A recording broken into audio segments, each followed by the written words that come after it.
What does it actually take for someone to become a real person?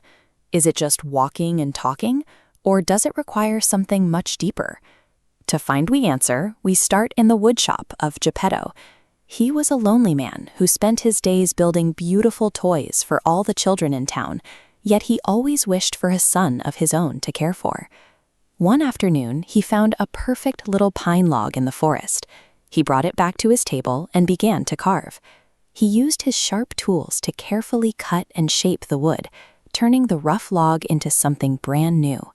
Under his hands, the log slowly became a handsome boy.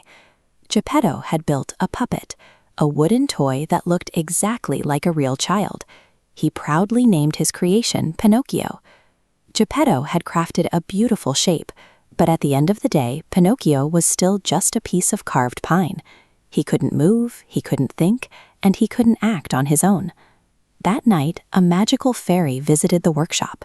She saw how much happiness Geppetto gave to others, so she rewarded him by bringing the wooden boy to life. Pinocchio could suddenly walk, talk, and dance. But the fairy gave him a condition. He was alive, but he would only become a real human boy if he could learn to be brave, honest, and selfless.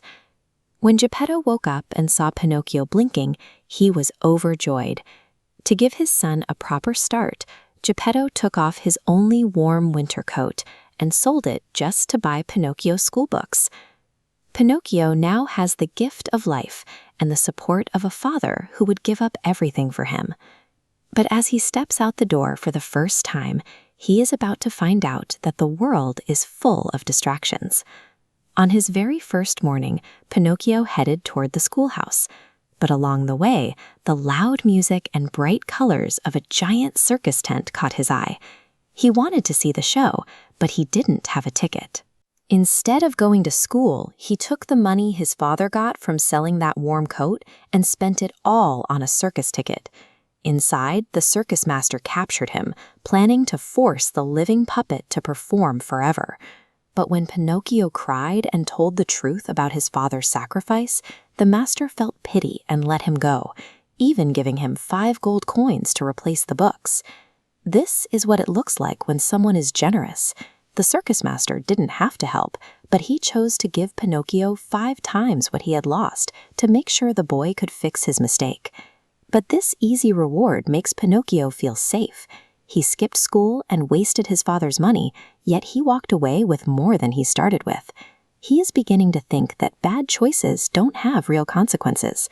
That feeling is tested almost immediately. On his way home, Pinocchio is stopped by a fox and a cat who spot those gold coins. These two are incredibly cunning. They use smart, dishonest tricks to convince Pinocchio that he can plant his coins in a special field and grow a tree made of pure gold. Pinocchio believes them and buries his money, but it's a trap. As soon as he is stuck in a pit, the animals dig up the coins and vanish, leaving him with absolutely nothing. When the fairy appears and asks where the money went, Pinocchio is too embarrassed to admit he was fooled. He tells a lie, and the moment the words leave his mouth, his wooden nose begins to grow longer and longer. Every time he hides the truth, his body physically changes. This long nose is a visible sign that his dishonest choices are keeping him from becoming the human boy he wants to be. Despite the warning, Pinocchio is tempted again. He follows a friend to Toyland, a place where there are no schools, no parents, and absolutely no rules. For days, he does nothing but eat candy and play. He forgets all about Geppetto and the promises he made, choosing a life where he has no responsibilities at all.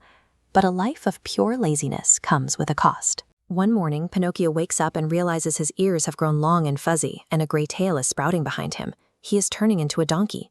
Pinocchio is learning that when you only look for easy fun and ignore your duties, you lose your freedom. He is being transformed into a beast that is easy for others to control. Pinocchio escapes Toyland and rushes home, but the house is empty. He learns that Geppetto went out into a massive storm on a tiny boat to look for him and was lost at sea. Pinocchio feels a heavy, hollow sadness. He feels guilty because he knows his own selfish choices are the reason his father is in danger. This time, he doesn't look for an easy way out. He dives straight into the dark, crashing waves, determined to save the man who sacrificed everything for him. He swims until a massive whale swallows him whole. Inside the dark belly of the beast, among the ruins of old ships, he finally finds Geppetto.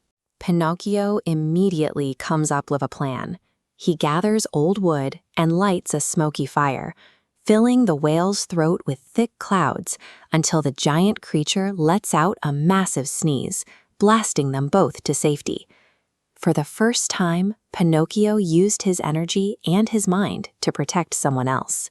He finally put his father's life before his own desires. The two of them swim through the rough water and finally collapse safely on the shore. The fairy returns and sees the change in Pinocchio. He has finally shown that he can be brave, he can be honest, and a good son. She waves her wand and grants him a final transformation. His wooden skin softens, his mechanical joints disappear, and he is suddenly a boy made of flesh and blood. Pinocchio is finally real. He earned his humanity by taking responsibility for his mistakes and learning that the most important choices we make are the ones we make for the people we love.